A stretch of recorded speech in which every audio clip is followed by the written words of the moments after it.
আজকে দিনের আকাশটায় অনেকটা বৃষ্টি মেঘাচ্ছন্ন, তাই একটু চিন্তিত ছিলাম।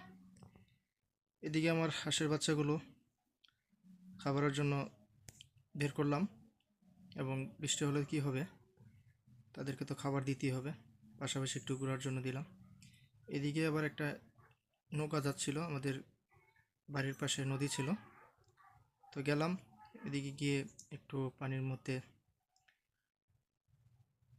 ভিডিও করলাম, এবং পানির বাতাসের যে ঢেউগুলো অনেক সুন্দর লাগতেছিল। এখানে আবার আকাশটা অনেক মেঘাচ্ছন্ন, বৃষ্টি আসার সম্ভাবনা। এরপরে দেখি আমার হাঁসগুলো খাবারের জন্য ডাকতেছিল, দৌড়ে গেলাম, গিয়ে খাবার দিলাম। তো আজকে এই পর্যন্তই। আজকে এই ভিডিওটি ভালো লাগলে অবশ্যই শেয়ার করবেন, আমার চ্যানেলটাকে সাবস্ক্রাইব করবেন। তো এরকম নতুন নতুন ভিডিও অবশ্যই দেব, আপনারা সাপোর্ট করবেন। ধন্যবাদ সকলেই, আসসালামু আলাইকুম।